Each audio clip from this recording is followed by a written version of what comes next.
FSN Radio. It's all about what's next. Go to financialsurvivalnetwork.com and sign up for your free weekly newsletter. You'll also get 3 free reports. The Financial Survival Network. It's all about what's next. Welcome. You are listening to the Financial Survival Network. I'm Kerry Lutz. It's 4/2/19. We made it through April Fools, but man, there was a lot of fools out there. That's for sure. Something you can always count on. And as always, if you want to participate and be a part of the show, the email address is kl@kerrylutz.com. Well, I don't know if you like milkshakes or malteds, but there's a theory also known as the Milkshake Theory, that goes a long way towards explaining exactly what the heck has been going on in the world all these years of massive central bank money printing, and just kind of trying to basically turn back the hands of time, make the economy behave the way the economists want it to, rather than the way the market wants it to. And this has led to all sorts of malinvestment, dislocations, and somewhat confusing price movements in commodities, in gold, in silver. Somebody who's gone a long way towards clearing this up is Brent Johnson, the originator of the Milkshake Theory and also CEO of Santiago Capital, and first time on the show. And Brett, it's great to have you on. So looking at your theory of the world, because that's what the Milkshake Theory really comes down to. How does it work? What is this milkshake, and how do we get rid of it? Good. Yeah. Happy to go into that. Thanks. Before we get started, thanks for having me on. I've listened to you for a number of years and appreciate what you do. So I'm excited to get a chance to talk to you and your listeners. Essentially, for those who have not heard the Milkshake Theory before, is my belief that over the last 10 years, the central banks have flooded the market with liquidity. Now, whether you think that's enough or not enough, and whether you think that's inflationary or deflationary, let's just set that aside for now. It doesn't change the fact that, subsequent to the global financial crisis, the central banks of the world opened the floodgates, didn't physically print money, but they, went through QE programs, expanded the liquidity and the central bank balance sheets by, let's just call it $20 trillion. Mm-hmm. And with, today's markets, 100 years ago or 200 years ago, if a central bank did this or if a monetary authority did this, the likelihood of that liquidity just staying in that domestic economy was probably pretty high. But in today's, globalization world, for lack of a better word, or global world order, wherever the capital is printed, it doesn't necessarily stay that. So capital that's injected in Tokyo can wind up in Frankfurt, and liquidity that's injected in Frankfurt can wind up in Texas. And it's really a global network. And so as the central banks have created, I call it this monetary milkshake, because they've just flooded, the markets with liquidity, yen, yuan, dollars, pounds, euros, et cetera, et cetera. It's just kind of this big soup or milkshake, as I call it. And over the last couple of years, based on policies that have been implemented in the United States, as well as policies that have been implemented abroad, both in Asia and Europe, it makes capital more attracted, in my opinion, to the U.S. markets than to the rest of the world. Part of that has to do with regulatory effects that Europe has put into place. Some of it has to do with capital controls that China's put into place. A lot of it has to do with U.S. monetary policy, as far as our rates being higher than everyone else. And then just the Trump trade policies have a big, huge fiscal impact and a big impact on capital flow. And I think the combination of all that leads to the U.S. sucking up the rest of the world's milkshake that the rest of the world has, quote unquote, printed, for lack of a better word. And I think that capital comes into the U.S. not because we're in good shape. I think we're actually in bad shape. But I think we're in better shape than most everybody else, if not everybody else. And so on a relative basis, and I know people get tired of this clean as dirty shirt, analogy, mm-hmm. but I think it's largely correct. And I think on a relative basis, we look a lot better than everywhere else. I think the capital gets pulled into the U.S. markets. I think that pushes the dollar higher. And somewhat counterintuitively, I think that pushes U.S. assets higher as well. That happening, the dollar getting stronger, actually kind of creates this vicious knock-on effect where it makes the dollar get even stronger, because a strong dollar puts enormous pressure on the rest of the world. And as the rest of the world comes under pressure and their markets break down, I think that leads to even more capital coming into the dollar, not just because of our higher rates or better, policy, treatment of capital. But then we start to get a flight to safety flow of capital.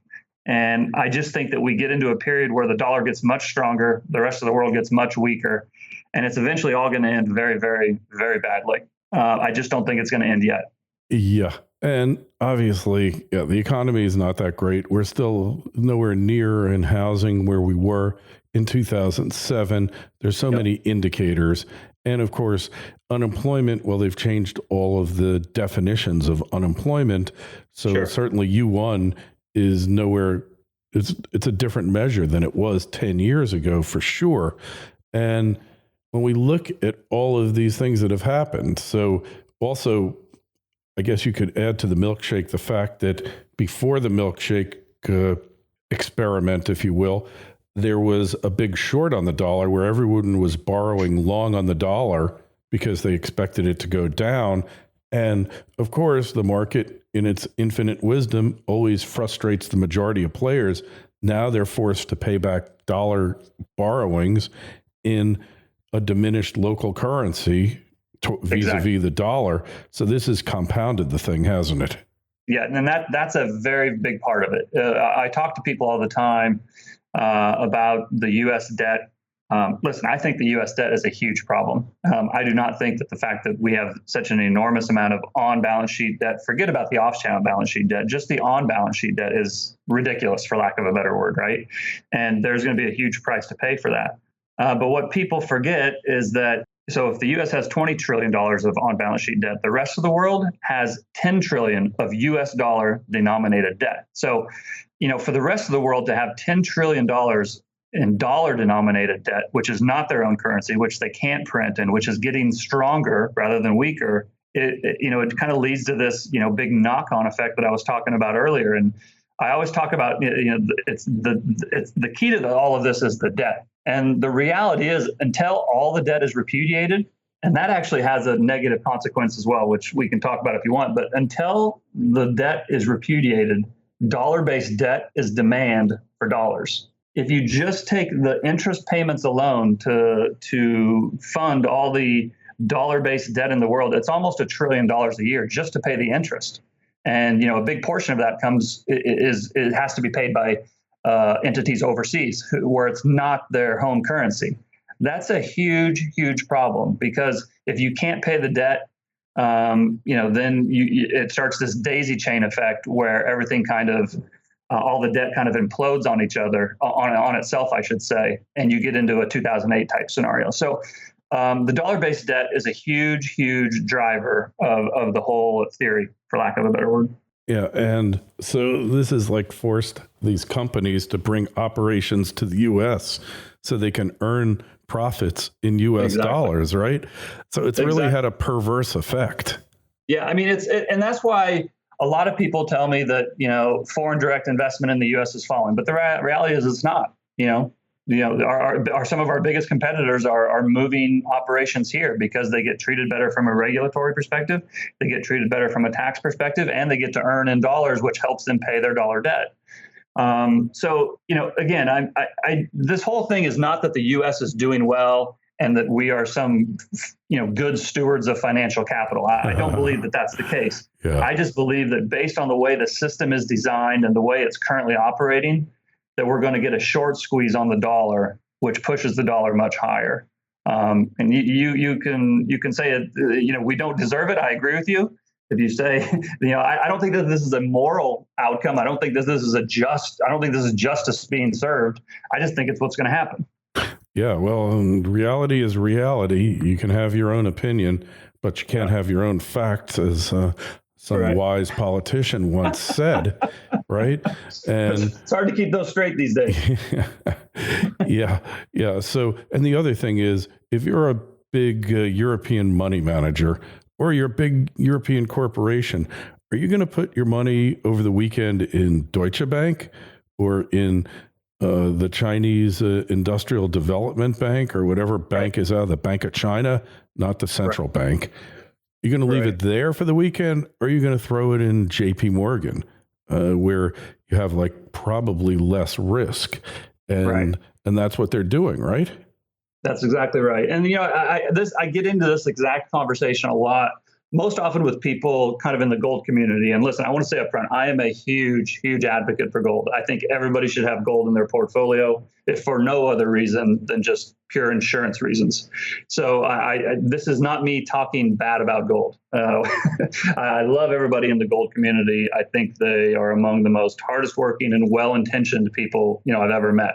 I do think that they get this a little bit wrong, though, and that I think that a lot of times when they look at this issue, they look at it from their perspective. Gold is a little bit, to a certain extent, like a religion. Like once you kind of get it, you kind of understand it, right?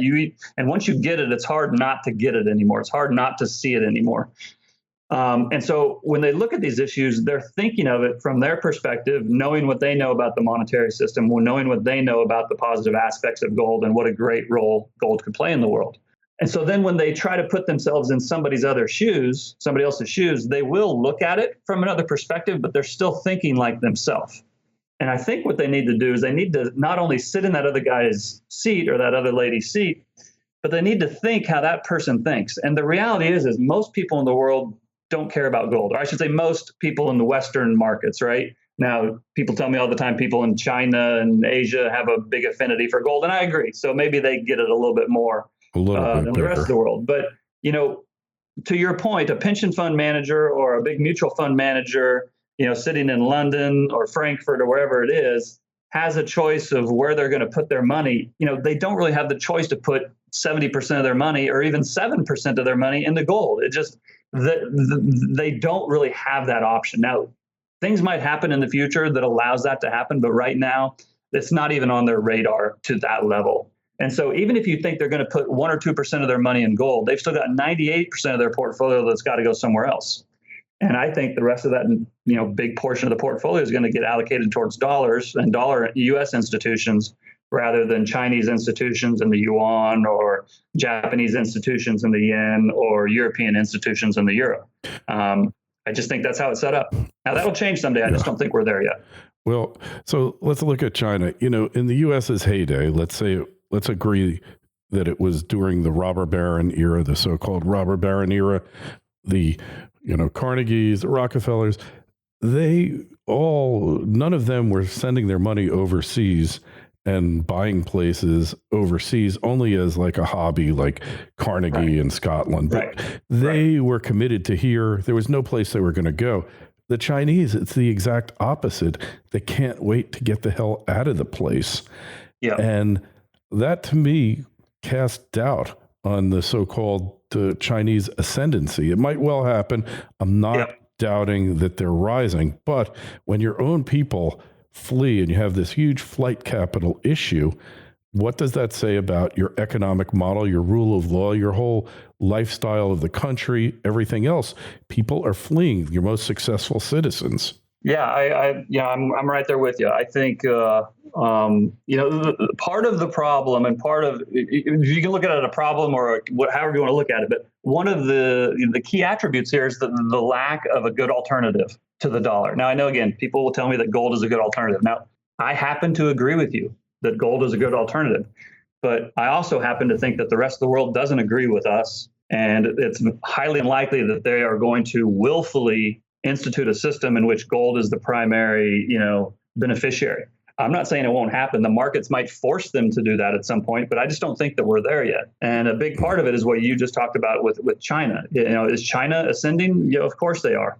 But China has huge problems. When you look at the fiscal imbalances that we have and the fiscal improprieties that we've done and the amount of dollars that we've borrowed and you can argue how much GDP is just due to the debt that we've taken on. Well, you put all those same things on China and it's even worse. I mean, they've printed more and they've extended more credit in the last 40 years than we did in 200. So, you can't, it kind of drives me crazy when people talk about the fiscal improprieties of the United States and then hold China up as this shining example. It's just, to me, it's a huge cognitive dissonance issue that for whatever reason, they just can't see past. And when we're talking about all these problems, there's no political solution to them, right? It has to be extra political because there's too much money, we got too much debt. So something has to give at some point. I don't know whether it's a debt jubilee or massive defaults. Historically, government debt has not been the place to be if you're looking for safety of your capital. FSN Radio. It's all about what's next. Egypt is on the verge, once again, becoming a world-renowned gold producer. The golden age is being rediscovered. For millennia, ancient Egyptian kingdoms prospered from unparalleled riches. Pharaohs built their empires and flaunted their abundant wealth that was made possible by the country's resource-rich gold deposits. Despite this rich history, modern Egypt remains one of the most underdeveloped gold mining countries in the world. Aton Resources is at the center of the modern Egyptian mining world, diligently working both as the only public exploration company in Egypt today and as the advocate for mining reform with the Egyptian government. However, those that arrive early like Aton will reap the best rewards. Aton's discovery of the legendary Lost Mountain of Gold at Radruin and its current aggressive drilling program there could potentially reap those rewards. Aton Resources is focused on its 100% owned Abu Marawat concession in the Arabian-Nubian Shield, located 200 kilometers north of Centamin Sakari's world-class gold mine. Aton possesses first-mover advantage in the underfollowed jurisdiction of Egypt, which is currently undergoing mining reform. To stay on top of Aton's latest drill results and news, go to atonresources.com. Aton trades on the Toronto Venture Exchange under the ticker AAN and on the OTC under the ticker ANLBF. The Financial Survival Network. It's all about what's next. That's right. So I think that we will eventually get to a situation where much of the debt is forgiven. Maybe it's just the bonds that are sitting on the central bank balance sheets. Here's the problem with a debt jubilee is that if you remove that much of the underlying collateral, you have to understand that the way the monetary system is designed is that a lot of sovereign credit is used to then extend more credit into the system. So if that sovereign credit gets removed, the collateral for the whole system gets removed. And so then you have huge, that has a huge impact on the supply of money available. And so it's not quite as easy as just saying that we're going to repudiate the debt or we're going to forgive the debt, right? And so it really does become this big spider web of interlinked, monetary systems. And so I do think that in some form or another, the debts are just too big. They're going to have to be removed or written off or defaulted on in some form, right? The math just doesn't work any other way. I don't know if we're quite there yet or not, but I think this is important to point out. One thing that people will often say to me when we're discussing this is they'll say, yeah, Brent, what if all these foreign entities, what if they just don't pay their dollar debt? And I say, okay, let's think through this. So let's say they owe, I don't know, $1 trillion. There's $10 trillion of U.S. dollar debt out there that's owned by foreign entities. Let's just take $1 trillion as an example. Let's say somebody owes $1 trillion and they just say, you know what, we're not paying it. Okay, so now all of a sudden that debt is gone. But in today's economy, debt is money. Like debt is the basis of which credit is extended. So all of a sudden you take out that collateral. Now all these other loans that it was collateralized against you're actually removing money from the system. So the supply, when debt gets written off or when debt dies or when debt is defaulted on, it's gone. And so that creates that daisy chain of other defaults similar to what we had in 2008. And in that scenario, the supply of money falls. And so even if the demand for dollars falls because the debt has been defaulted on, if supply falls even faster, you still have a rising dollar because the supply is shrinking at an exponential rate compared to the demand. So you still get a rising dollar, and it leads to even more problems. So the idea of just skipping out on the debt or defaulting on the debt or repudiating the debt or a debt jubilee, it's not quite as simple as just saying it. And I think that gets back into theory versus practice, or theory versus real world. And I think the central banks are guilty of that as much as anybody. It works on their model in the Fed building, but it doesn't work in the real world. And I think that also goes with this repudiation or the defaulting on the debt. Yeah, it sounds perfect, right? You just don't pay it and everything's fine. Well, it doesn't in the real world. It doesn't work like that. And so I think listen, it's a big convoluted mess. And I certainly am not going to sit here and say that I understand it perfectly. I don't think anybody understands it perfectly. But all of my research just leads me to believe that this ends in a dollar going much higher. And I think that has enormous knock-on effects for the rest of the world. And just because the dollar is going higher doesn't mean that gold can't be going higher as well, because absolutely, it could well be. In my opinion. So I grew up playing basketball, and in college I played basketball, and my coach in college used to always say he'd go to war with man-to-man defense and passing game offense. He said, if you don't need to know anything else, we'll just know those two things. And based on the years ahead, I think the two most important things are dollars and gold. If I had to go to war with just dollars and gold, I think I'd win every time, because I think those are going to be the last two men standing. But I think eventually gold is going to win the day, and I think the dollar will fall against gold. But I think initially the dollar will go up first. I think they will both rise together. And then I think that gold will go through the roof and the dollar will eventually fall. I just don't think we're there yet. And I kind of wish we were. I mean, I thought we would be there sooner than we are. Suspense is killing us, right? Right. And I got the timing wrong. Me too. I've said that publicly before. And, back in 2012 and 13 and 14, I was a big advocate for gold and thinking, and I'm still a big advocate. I just not as convinced now that the price is going to spike as I did back in 13 and 14 and 15. I do think it still will, and I think it'll probably go even higher than I initially thought. I just don't think it's going to happen as quickly as I initially thought it was going to, because based on the things that have changed in the last 2 or 3 years, once I kind of figured out this whole dollar situation, I realized that, the idea that the dollar was just going to go to zero wasn't quite as simple as it sounds when you read it in a newsletter or something. There's no doubt that the central banks will have to come in and do something, but I just don't know that, I'm just not convinced the Fed's going to come in and just print to oblivion right now. I think it's going to go much differently than that. Yeah, and what we're talking about really explains why we didn't have hyperinflation in the United States with all that money printing.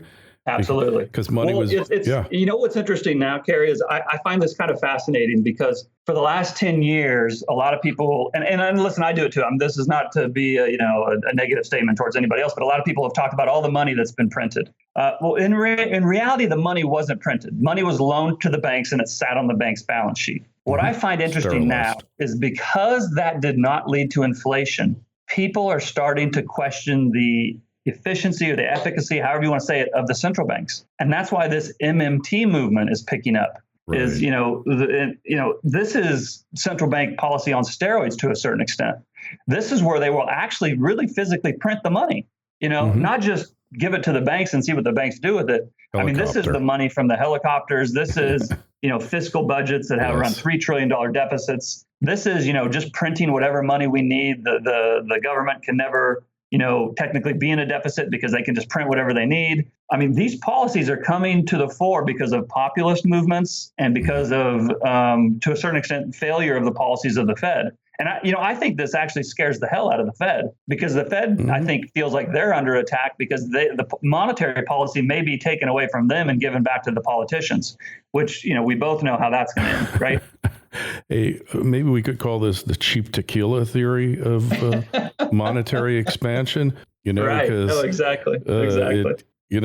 Tequila, it sounds good, but then nothing worse than cheap tequila, nothing worse than cheap money. Wake up the next morning and things didn't work out the way you thought.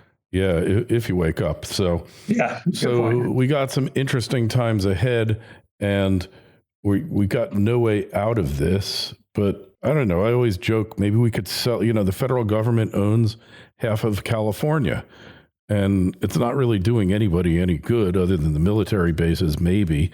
So if they just were to sell off half the state of California, that could get rid of the debt and future debt for quite a while, couldn't it? Yeah, I live out here in California, and I've lived here for almost 20 years, and I've only ever felt one or two kind of small earthquakes. So we're going to have that big earthquake at some point. Maybe it'll be like that Superman movie where we just fall off into the ocean, save everybody a lot of trouble. Yeah, well, you're on the left coast, that's for sure. So, and that's meat. That's content for another story for sure, because the deterioration of your state there is just breathtaking. I can't even believe it. But yeah, I have kind of this love-hate relationship with California, because it is an amazing state just from a geographic and nature standpoint, and there's a lot of interesting people. Some of them I like, some of them I don't, but you always meet interesting people. Yes. But you can go skiing or surfing or hiking, or you go to the vineyards, or you go to the desert, you go to the ocean. It's an amazing place, but the policies and the budget and the politicians, they tend to drive me a little bit crazy. Oh, you're not the only one, for sure. You're not the only one, but no. But hey, so what's the Fed's next move? They've already said there are no more interest rate increases for the rest of the year. They're going to start cutting? I'm in the opinion that they're not going to cut. And the reason I say they're not, I don't think they're going to have to. And this is probably the part of my theory or whatever that gets the most pushback, is that I think that once, however you want to, I just think there's going to be this crisis, right? And I think it's primarily going to be a sovereign debt crisis / currency crisis. And I think when that happens, that the U.S. is going to get capital flows, as I've mentioned before. And I'm of the belief that those capital flows are going to a certain extent, blunt. And I'm not going to say that we've decoupled from the rest of the world. I just don't believe that. But I think that the capital flows into the dollar may provide some liquidity to us that the rest of the world suffers from. And that may allow the Fed to keep from cutting rates. I'm not sure. We'll see. I think whatever happens, that our rates stay higher than the rest of the world. And I think that we'll still get this inflow of capital. But I'm not convinced they're going to cut. I know they've kind of said that they're not going to raise anymore, and I know the market's kind of betting on a cut. And it's been a huge 360 or I guess 180 from December. But I think I have a bet out there with Peter Schiff or something that. I said the next move will be a raise, and he said the next move will be a cut. So I'll stand by that. Yeah, well, I'm kind of inclined to think nominal rate cuts, not going to be a bandwagon effect, but just to reassure the market, keep the stock market going higher. That's the other thing. Stock market, Martin Armstrong, I'm sure you followed him. He said from the get-go, I've been interviewing him since I started this 8 years ago, that the stock market was going to keep on going higher. And he's predicting 42,000 on the Dow, 50-something thousand. And everybody has laughed at this guy. And yet he has been right on the money. I came across Martin in 2008 or 2009. I can't remember when, but it was during the kind of the crisis. And he was writing his letters from jail. And mailing, writing them on a typewriter and mailing them out. And, I started reading this guy and I was like, God, this guy's so smart. I didn't agree with him, but I just thought his stuff was just so interesting and he came at things a different way. And, so I've been reading him for a long time, and I have to give him credit for opening my eyes to this possibility. There's some things that we disagree on. And listen, I'm not putting on myself on the same level as Martin Armstrong. But, I do think that he is. For me, he's been a big help as far as just stepping back, saying, maybe I don't have this exactly right. How could the opposite thing happen? And if that did happen, what would lead to that happening? So he to a certain extent opened my eyes to at least, keeping an open mind to the possibility. I'm not sure if we see things exactly the same as far as rates, but I certainly am on board with him regarding the dollar and the capital flows. Where it goes from there, I'm not sure. Yeah. Yep, for sure. And it's all been an issue of capital flows that have enabled the market to go up. I think people are looking for tangible assets. Yeah. And if you can't buy gold, you could buy a gold stock, or that sector is done really well below the norm. But you can find stocks that aren't super out of whack as far as PE, if they even look at that now, or valuation. and foreign companies have been buying them, and you have liquidity. Really, stocks are like cash now too, aren't they? Yeah. Yeah. I mean, that's the thing is, so you think about the stock market, and let's say that even if you subscribe to the idea that the U.S. is tapped out, the U.S. is not going to put any more money into the stock market. But let's say that you do agree with me that the dollar is going to get higher. Well, if the dollar is going to go higher, that means that the yen, the euro, the yuan, the pound, they're getting weaker, right? And so for those countries, buying the Dow, even if the Dow doesn't go anywhere, if their currencies go down 10%, they just made 10%. Right. Mm-hmm. So I think, that you kind of have to look at it from the whole world perspective and not just from the U.S. perspective and say the U.S., the U.S. consumer or the U.S. investor are tapped out. Well, you know what? There's a whole other world out there that can access our markets and that want to access our markets. And if they can buy a U.S. blue chip company that pays a 2 or 3% dividend and their currency goes down 5 or 6 or 8%, all of a sudden they made a double-digit return for the year. That's not bad in this environment. Yeah, you win by losing. And right? Isn't that? I mean, the whole world's upside down, right? Yeah, because it used to be you had to win because you were smarter. Here, all you have to do is bet on the ultimate failure of your country's monetary policy and the less relative failure of the U.S. for now. And let's face it, portfolio managers, all these investment types, they live from quarter to quarter. They don't really care about 3 years from now when everything goes to hell in a handbasket. That's right. It's a relative world. I tell people that all the time. From a capital allocation standpoint, it's a relative world. It'll all blow up on an absolute basis at some point. And so, you need to own some gold. But until then, it is a relative world. Yes, very true. And I got to tell you, the belief that the Chinese are so fully invested in gold, maybe the central government is hoarding it.